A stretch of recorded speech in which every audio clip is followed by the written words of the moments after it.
Hello student, इस दिवाली पर फ्लिपकार्ट आपको दे रहा है बिग बिलियन डे। तो एक तरफ अमेजन आपको बोल रहा है ये है हमारा ग्रेट इंडियन फेस्टिवल, और चाहे वो फ्लिपकार्ट हो चाहे वो अमेजन हो, ये दोनों कहता है कि इस दिवाली पे आप खूब खरीदारी करें और हम लोग आपको दे रहे हैं ऑफर। पहली बात तो मैं आपको यह बता रहा हूँ कि मैं कोई फ्लिपकार्ट और अमेजन का रिप्रेजेंटेटिव नहीं हूँ जो मैं उनका ऐड करने आया हूँ। मैं बता ये रहा हूँ कि ये जो आप ऑनलाइन शॉपिंग कर रहे हो, इकोनॉमिक्स में इसको ही बोलते हैं ई कॉमर्स बिजनेस। तो ये ई कॉमर्स बिजनेस है क्या? ये एक ऐसा बिजनेस है, ये एक ऐसा इंडस्ट्री है जहाँ पे आप घर बैठे ऑनलाइन शॉपिंग करते हो, जहाँ पे कई सारे सेलर्स और कई सारे बायर्स आपस में ऑनलाइन किसी प्लेटफॉर्म पे मिलते हैं और सेल और परचेज करते हैं। ये है हमारा ई कॉमर्स बिजनेस। तो क्या है ई कॉमर्स बिजनेस? से करंट अफेयर्स हम लोग यह समझते हैं। E commerce boom in India, मतलब ये कि इंडिया में हमारा जो ई कॉमर्स है ये बूम कर रहा है, मतलब राइज कर रहा है। इसका मतलब ये कि जो लोग हैं, हम सब जो लोग हैं, ये परचेज खूब कर रहे हैं। तो चलिए हम लोग ये समझते हैं कि इंडिया में जो ई कॉमर्स का इंडस्ट्री है, साथ साथ ई कॉमर्स कंट्रीब्यूशन जीडीपी को कितना कर रहा है, वर्ल्ड के टॉप ई कॉमर्स नेशन कौन कौन से हैं। इससे पहले जो हमारा करंट अफेयर्स है, इस बात को हम लोग समझते हैं। देखिए, ये न्यूज में क्यों है? ऐसा इसलिए है क्योंकि जिस तरीके से इंडिया में ई कॉमर्स बिजनेस राइज कर रहा है, जिस तरीके का जो ट्रेजेक्ट्री पाथ फॉलो कर रहा है इंडिया में ई कॉमर्स बिजनेस का, उसके अकॉर्डिंग देखा जाए 2030 तक जो हमारा ई कॉमर्स बिजनेस होगा वो है $325 बिलियन का। और ये डाटा रिलीज किया गया किसके द्वारा? इन्वेस्ट इंडिया के द्वारा। तो ये इन्वेस्ट इंडिया है कौन? तो ये the national investment promotion agency है, उसके द्वारा ये डाटा रिलीज किया गया है कि इंडिया का जिस टाइप का ट्रैजेक्टरी पाथ है, उसके अकॉर्डिंग 2030 तक इंडिया का ई कॉमर्स बिजनेस इस लेवल तक जाएगा। ये बात आपको समझ में आ गया होगा। साथ ही साथ ये बताया जा रहा है कि जो इंडिया का पोजीशन है वो वर्ल्ड थर्ड, ये आपके स्टेट पीसीएस में डायरेक्ट क्वेश्चन पूछा जाएगा कि 2030 तक अगर ये जो ट्रैजेक्टरी पाथ है ये कंटिन्यू अगर चलता रहा तो इंडिया का जो ई कॉमर्स बिजनेस में जो पोजीशन होगा वो हमारा थर्ड लार्जेस्ट पोजीशन होगा पूरे वर्ल्ड में।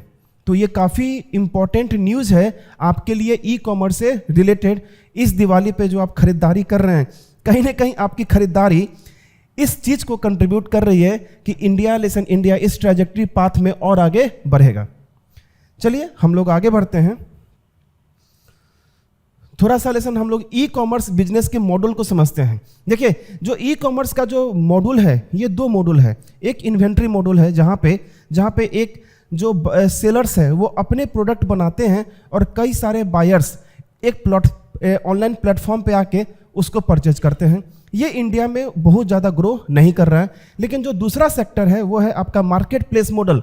तो मार्केट प्लेस मॉडल एक ऐसा मॉडल है जहाँ पे कई सारे सेलर्स होंगे, कई सारे बायर्स होंगे और एक ऑनलाइन प्लेटफॉर्म पे आएंगे और एक लोग सेल करेगा, एक लोग परचेज करेगा। और कोई आपको बिग बिलियन डे का ऑफर दे रहा है तो कोई आपको द ग्रेट इंडियन फेस्टिवल का ऑफर दे रहा है। इसका मतलब हम यूँ कहें कि अमेजन, फ्लिपकार्ट ये किस प्रकार के मॉडल पे काम कर रहा है? मार्केट प्लेस मॉडल पे काम कर रहा है। ये क्वेश्चन डायरेक्ट पीसीएस में आपके क्वेश्चन पूछे जा सकते हैं। थोड़ा सा पॉइंट्स टू रिमेंबर जो आपको याद रखना है।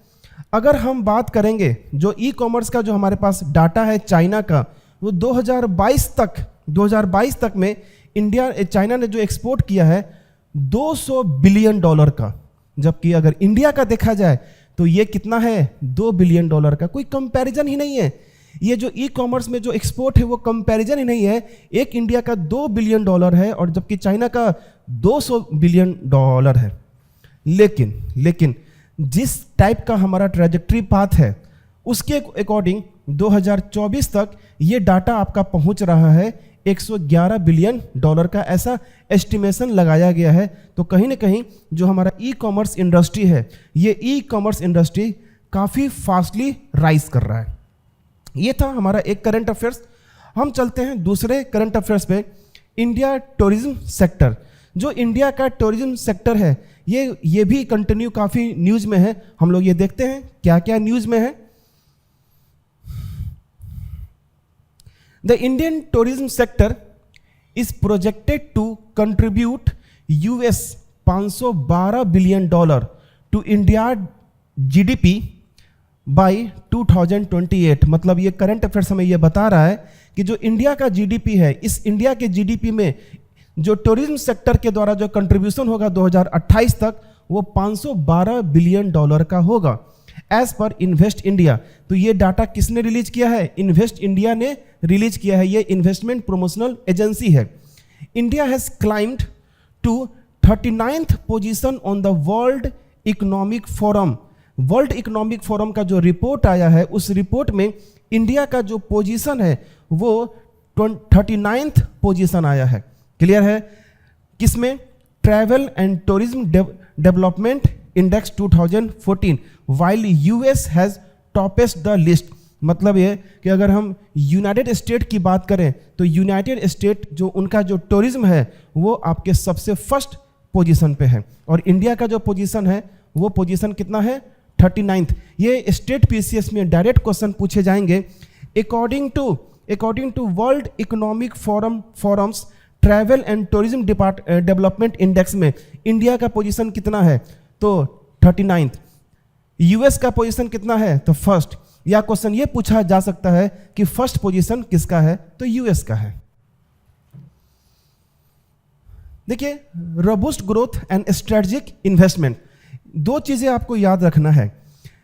पहला चीज याद आपको ये रखना है कि ये जो टूरिज्म इंडस्ट्री है, इस टूरिज्म इंडस्ट्री में 100% FDI, India's allow complete foreign direct investment for tourism construction project. मतलब हम ये कहें कि इंडिया का जो टूरिज्म इंडस्ट्री है, इस टूरिज्म इंडस्ट्री में 100% एफडीआई अलाउ है। क्वेश्चन पूछा जा सकता है, which of the following sector India allow 100% FDI? जैसे स्पेस में 100% एफडीआई अलाउ हो चुका है, टूरिज्म में 100% एफडीआई है, ऐसा क्वेश्चन पूछा जा सकता है। ग्लोबल रैंकिंग, अगर हम ग्लोबल रैंकिंग की बात करें, India secured the 6th position globally in terms of travel and tourism contribution to GDP in 2022। तो 2022 के अकॉर्डिंग जो इंडिया का जो पोजीशन है वो 6th पोजीशन है globally in terms of travel and tourism contribution to the GDP. तो ये बात आप लोग को अपने नोटबुक में ऐड ऑन कर लेना होगा, इसका इंडिया का रैंकिंग। जो हमारा थर्ड करंट अफेयर्स है वो है हमारा women entrepreneurs in India.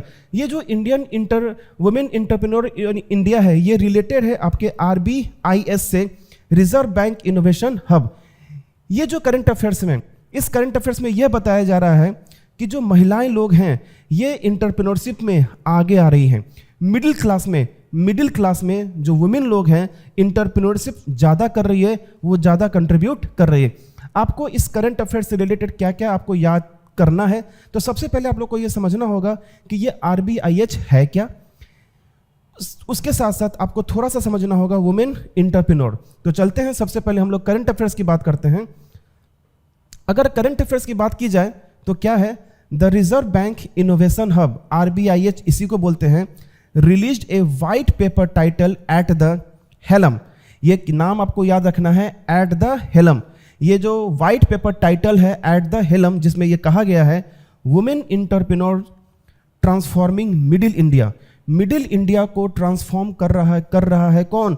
Women entrepreneurship. ठीक है, चलिए हम लोग इससे जो रिलेटेड डाटा है वो रिलेटेड डाटा को हम लोग थोड़ा सा समझते हैं।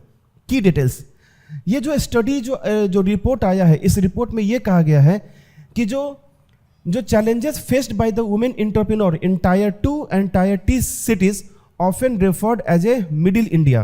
मिडिल इंडिया को रेफर किया गया है जो भी चैलेंजेस फेस किए जा रहे हैं वुमेन एंटरप्रेन्योर्स के द्वारा, किसमें? Tier 2 और Tier 3 सिटीज में। 35% respondents had to pause their entrepreneur. ये जो Tier 2 और Tier 3 में, मतलब मिडिल क्लास में जो भी वुमेन एंटरप्रेन्योर इसमें चैलेंजेस फेस करते हैं, जिसकी वजह से 35% जो इंटरप्रेन्योर हैं, जो वुमेन इंटरप्रेन्योर हैं, वो पीछे हट जाती हैं। मतलब यूँ कहें कि अपने बिजनेस को वो लोग शट डाउन कर देते हैं। थोड़ा सा हम लोग समझते हैं रिजर्व बैंक इनोवेशन हब। ये reserve bank innovation hub actually में है क्या? तो ये जो reserve bank innovation hub is a wholly owned subsidiary of the reserve bank of India. ये रिजर्व बैंक ऑफ इंडिया का ही खुद का सब्सिडरी बॉडी है, जिसको हम लोग बोलते हैं RBIH। ये RBIH का आज जो है, it was set up to promote and facilitate an environment that accelerate innovation across the financial sector. ये इनोवेशन को एक्सेलरेट करता है फाइनेंशियल सेक्टर में, और इसका जो एस्टेब्लिशमेंट हुआ था, RBIH has been registered as a section 8 company under the company act 2013। ये क्वेश्चन डायरेक्टली आपसे पूछा जा सकता है, किस सेक्शन में? Section 8 company under companies act 2013। तो ये था जानकारी हमारा RBIH के बारे में। तो इससे रिलेटेड क्वेश्चन क्या क्या पूछा जा सकता है? सबसे पहले पूछा जाएगा RBIH क्या है, RBIH और RBI में रिलेशन क्या है। ये डाटा लिसन, ये जो डाटा है करंट अफेयर्स है, ये कह क्या रहा है, टायर 2 और टायर 3 में, जिसको हम लोग मिडिल इंडिया बोलते हैं, इसमें कितने % इंटरप्रेन्योर हैं जो बीच में ही अपने बिजनेस को स्टॉप करके निकल जाते हैं। और क्यों निकलते हैं? बिकॉज कि बहुत सारे चैलेंजेस फेस करने पड़ते हैं, जिसकी वजह से वो लोग पीछे हो जाते हैं। जबकि इस मिडिल इंडिया को सबसे ज़्यादा कंट्रीब्यूट कर रहा है वुमेन एंटरप्रेन्योरशिप। तो RBIH रिलेटेड है वुमेन एंटरप्रेन्योरशिप से, जो काफ़ी बूम कर रहा है। महिलाओं लोगों की जो भागीदारी है, कंट्रीब्यूशन है, ये कहीं ना कहीं बहुत ज़्यादा राइज कर रहा था। तो ये था हमारा आज का करंट अफेयर्स। हम लोग मिलते हैं अगले सेशन में। आपको इकोनॉमिक्स से रिलेटेड कोई भी अगर डाउट हो तो आप कमेंट सेक्शन पर लिखेंगे, मैं उसका अलग से वीडियो बनाऊंगा, आपके सामने लेके आऊँगा। Okay, thank you.